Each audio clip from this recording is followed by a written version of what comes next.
السلام علیکم YouTube family.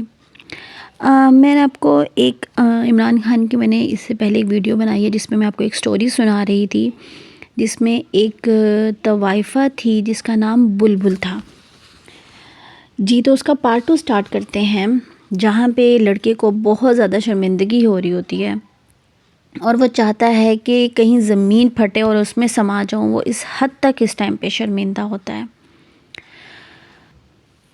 میں اس بے حس معاشرے میں ایک تنہا اور بے سہارا لڑکی کی مدد کر رہا تھا، مگر وہ اس کو بھی ایک ڈیل کے طور پہ سمجھ رہی تھی۔ شاید جہاں سے میں اٹھ کے آ رہا تھا وہاں پر جانے والے لوگ بغیر کسی وجہ کے مدد نہیں کرتے۔ میں نے لرزتی ہوئی آواز میں جواب دیا، تمہیں کچھ نہیں کرنا پڑے گا، تم اپنے کوٹھے اور مجرے کو کبھی نہیں وہاں جاؤ گی، اپنے گھر میں رہو گی اور ہر مہینے تمہیں منی آرڈر مل جایا کرے گا۔ تم نے کرنا بس یہ ہے کہ یہ جو بچہ تمہاری گود میں ہے اس کی ایسے تربیت کرو کہ ایک دن بڑا ہو کر تمہارا سہارا بن سکے، اور یہ جو رقم میں تمہیں بھیجوں گا یا بھجواؤں گا تم پر ایک قرض ہے، اور جب تمہارا بیٹا جوان ہو جائے تو ایک قابل انسان بن جائے انشاءاللہ تو تم مجھے واپس کر دینا۔ افشاں حیران ہو کر پریشان ہو کر کھڑی دیکھتی رہی چپ چاپ اس انسان کو جس کے سامنے ابھی وہ ناچ کر آئی تھی اور وہ اس سے ایسے باتیں کر رہا تھا۔ پھر وہ بے آواز رو پڑی۔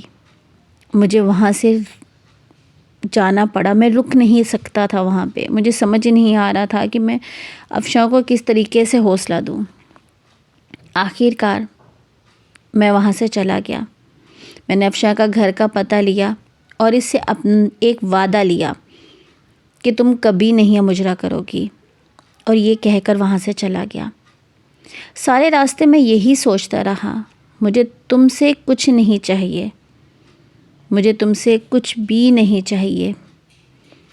تم نے مجھے جو دیا ہے اس کا احسان میں ساری عمر نہیں اتار پاؤں گا۔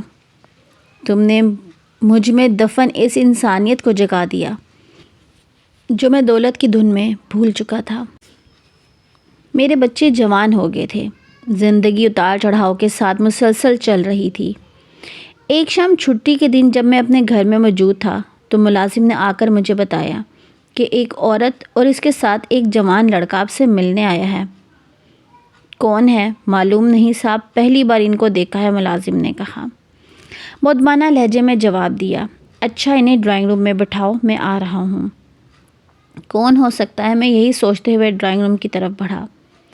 ایک عورت پر نور چہرے کے ساتھ سفید بڑی چادر میں خود کو چھپاتے ہوئے ہاتھ میں ایک پرانی سی ڈائری لے کے کھڑی تھی، اور اس کے ساتھ ایک اچھے کپڑوں میں ملبوس ایک بڑا ہینڈسم نوجوان کھڑا تھا۔